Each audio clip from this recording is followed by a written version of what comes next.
UP के प्रयागराज में उमेश पाल की सनसनीखेज हत्या के मामले में साजिश की परतें एक एक कर उतर रही हैं। प्रयागराज पुलिस ने हत्याकांड में नामजद माफिया अतीक के बेटे असद पर 50,000 का इनाम घोषित किया है। खबर ये भी है कि अतीक का बेटा असद सरेंडर कर दे। वहीं उमेश हत्याकांड में शामिल कार के मालिक नफीस को गिरफ्तार किया है। नफीस के बारे में बताया जा रहा है कि वो माफिया अतीक अहमद का गुर्गा है। प्रयागराज में पुलिस कमिश्नर रमित शर्मा ने सोमवार को बताया कि उमेश पाल की हत्या की साजिश इलाहाबाद यूनिवर्सिटी के मुस्लिम हॉस्टल में रची गई। हत्याकांड में पुलिस ने सोमवार को अरबाज नाम के एक 50,000 बदमाश को मार गिराया, जबकि सदाकत नाम के आरोपी को गिरफ्तार किया था। सदाकत इलाहाबाद विश्वविद्यालय के मुस्लिम बोर्डिंग हॉस्टल के कमरा नंबर 36 में अवैध रूप से रह रहा था। इसी कमरे में उमेश पाल की हत्या की साजिश रची गई। इस हॉस्टल और इस कमरे का क्या है पूरा कनेक्शन, जानिए इसकी ग्राउंड रिपोर्ट। राजू पाल हत्याकांड के चश्मदीद गवाह उमेश पाल की हत्या के बाद एक बड़े खुलासे हो रहे हैं। इस समय 3 बड़े खुलासे किए गए हैं। जब से एसटीएफ और पुलिस की टीम ने सदाकत को पकड़ा है, तब से 3 बड़े खुलासे किए गए हैं। बताया जा रहा है कि मुस्लिम जो हॉस्टल है, यहीं से ही पूरी साजिश रची गई थी। आखिर कौन से कमरे में रची गई थी, ये सभी आपको TV9 भारतवर्ष दिखाएगा। इस वक्त हम मौजूद हैं मुस्लिम हॉस्टल के पास, कहते हैं अंदर ले चलेंगे और समझाने की कोशिश करेंगे कि आखिर ऐसे कौन से 3 बड़े खुलासे हैं जो सदाकत के पकड़े जाने के बाद निकलकर सामने आया है। ये वही रास्ता है जिन रास्तों से बताया जा रहा है कि साजिश रचने के बाद जो बदमाश हैं वो इसी रास्ते से गए थे।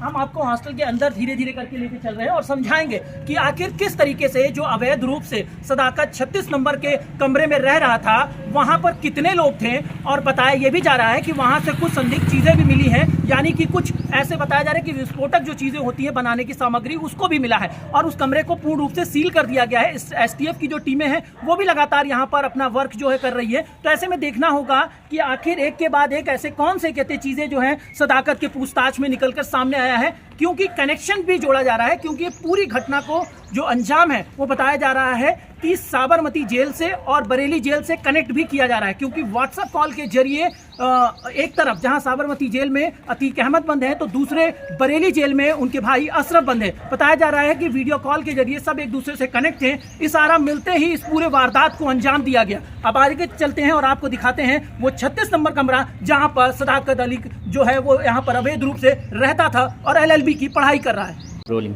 हम इस वक्त हॉस्टल के अंदर पहुंच चुके हैं, जहां पर बताया जा रहा है कि जिस कमरे में रह रहे थे और यहीं से पूरी साजिश को अंजाम देने का जो प्लानिंग थी वो यहाँ पर की गई थी।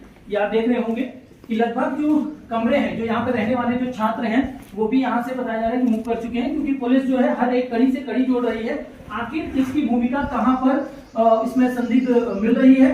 तो ऐसे में पुलिस ने तमाम लोगों को हिरासत में भी लिया है, पूछताछ की जा रही है। सारे कमरे आपको दिख रहे होंगे। लगभग कुछ कमरे ऐसे हैं जो फिलहाल बंद हो गए हैं, लेकिन इसमें कौन रहता था इसकी भी पूछताछ जो है पुलिस कर रही है कि अभी ताला लगा है कि हाल ही ये पहले से लगा हुआ था। तो हम पहुंच चुके हैं उस कमरे पे जहां पर बताया जा रहा है कि 36 नंबर कमरा है, जहां पर सदाकत अली जो है वो यहाँ रहते थे। आप देख रहे होंगे यही 36 नंबर कमरा है जस्ट बगल में। और ये लगभग जितने भी हैं कमरे उनमें ताले लगे हुए हैं। आप ये भी देख रहे होंगे यहाँ पर भी जो है ताले लगे हुए हैं। तो बताया जा रहा है कि इन्हीं कमरों के अंदर से बैठ के पूरी साजिश जो है वो रची गई है, कहते हैं। तो ये आप कमरा देख रहे हैं, इस पे नंबर भी लिखा हुआ था 36 नंबर, लेकिन इसको मिटा दिया गया है। लेकिन इसी कमरे में वो अवैध रूप से कई महीनों कई सालों से यहाँ पर रह रहा था। क्योंकि ये अलॉटमेंट इस कमरे की सदाकत अली के नाम से नहीं है, किसी और के नाम से है। लेकिन यहीं से बैठ के पूरी भूमिका की साजिश रची गई और यहीं से बदमाश निकलने के बाद इस पूरी वारदात को अंजाम दिए हैं। सबसे अहम चीज जो आपको बताने जा रहे हैं हम कि ये बगल में 36 नंबर कमरा था, उसके बगल में ये हॉल है। बताया जा रहा है कि इस हॉल के अंदर पहली पूरी मीटिंग की गई है। यहाँ पर जितने भी लोग यहाँ मौजूद थे जिनको वारदात को अंजाम देना था वो यहाँ पर मौजूद थे।